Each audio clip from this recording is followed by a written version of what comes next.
मानव जीवन मिलाए भैया, ये कर्म भूमि है। कर्मण्य है कर्माणि जिजीविषेत सदम समा।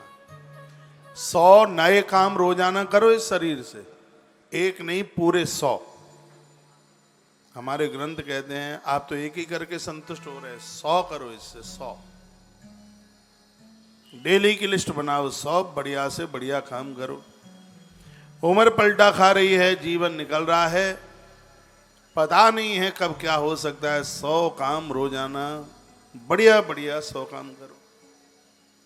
कभी गौ माता को रोटी खिला दो, कभी चींटियों को आटा डाल दो, कभी वृद्धों के लिए कुछ अच्छा कर दो, कोई आने वाले आगंतुक के लिए, कोई जाने वाले को रास्ता, कोई तीर्थ के लिए जा रहा है उसके भी सहयोगी, किसी गरीब के बच्चे। ये ऐसे इस प्रकार से सतम कार्यम 100 काम करके ही अपने आप को संतुष्ट कीजिए। और चाहेंगे तो आप कर सकते हैं। इस देश का एक एक आदमी स्त्री पुरुष 100 काम अच्छे करेंगे तो इस भरे कलयुग में सतयुग नृत्य करेगा, नाचेगा। बहाने खोजिए करने के लिए, और आप चाहेंगे तो आप कर सकते हैं। कुछ नहीं है, गमलों की गुड़ाई कीजिए, फूलों को संभालिए, ये 100 कामों में से ही काम है। अपनी रसोई में देखिए कहीं कीड़े मकोड़ों की जीव हत्या तो नहीं हो रही है। 100 कामों से काम, 100 कामों में से काम है। ये नहीं है 100 काम करने के लिए तुम्हें बद्रीनाथ जाना पड़ेगा, ये आपके घर में ही आप कर सकते हैं। घर में वृद्ध लोग हैं, उनके लिए स्वेटर। आप इतने आलसी हो गए हैं, माताओं इतनी आलसी हो गई हो, तुम्हारे हाथ का जितना स्वेटर और उसमें जितनी सर्दी बचती है, ये फैक्ट्रियां चाहे जितना इंतजाम कर लें तुम्हारे जैसा स्वेटर नहीं बना सकती। लेकिन तुम सब भूलती जा रही हो, तुम भी रेडीमेड बन रही हो, कुछ करना ही नहीं चाहती। पहले तो कथा भी सुनती रहती थी और सिलाई भी चलती रहती थी।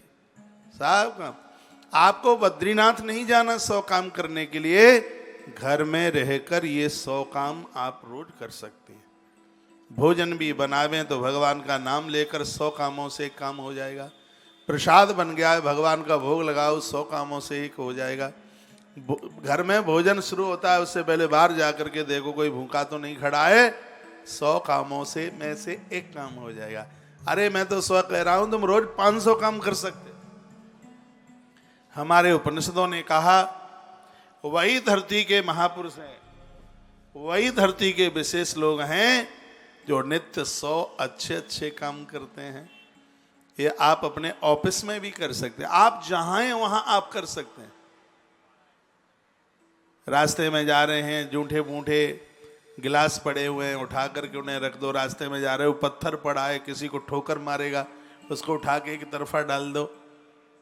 ये सब उन 100 कामों में से एक काम है। आप चाहोगे तो आप कर सकते हो। इसमें वर्णन है कि घटिया कार्य को 0/0 दीजिए, गड़बड़ काम एक भी नहीं करना, अच्छे 100 करने हैं। ये 100 काम तुम्हारे यज्ञ का रूप धारण कर लेंगे। कीजिए तो सही। ये कथाएं कहानियां तो मुझसे बड़ी, आप कोई कथा सुनाने में भी कुछ लगता है क्या है? 10 चौपाइयां, 2-4 दुआ याद कर लो, 3 घंटे की कथा सरकाने में कितनी देर लगती है।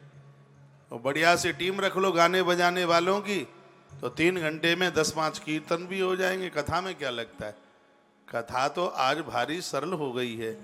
कथा में हमारे जीवन का परिवर्तन हो, कथा जिंदगी की व्यथा को समाप्त करे, ऐसा कुछ हो तो ज्यादा बढ़िया। और जब व्यक्ति 100 काम करने के लिए सोच लेगा, उसके घर में तो स्वर्ग होगा।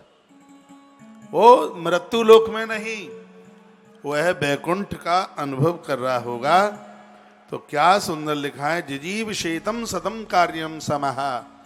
बढ़िया जीवन जीने वाले लोग 100 काम बढ़िया बढ़िया रोज करें। बात समझ में आ रही है कि नहीं? तो आज से ही शुरू कर दीजिए। अपने घर में रहते हैं, घर से निकल के मंदिर तक जाते हैं, तीर्थ यात्रा तक जाते हैं, कहीं तक जाते हैं, आप चाहोगे तो ये अच्छे अच्छे 100 काम रोज आप कर सकते हो। हम तो कर लेते हैं, अब आपकी बारी है। सुबह से लेकर के शाम तक हो ही जाता है, कैसे न कैसे भी प्रकार से हो जाता है। करें, गिनती करने की कोई जरूरत नहीं है। इसके दो अर्थ हैं, एक तो 100 काम, सत का अर्थ 100 होता है, और एक सत का अर्थ होता है सत्य। सत्य में कार्य कीजिए जिसमें अधर्म न हो, जिसमें अन्याय न हो, जिसमें अपराध न हो, ऐसे काम कीजिए।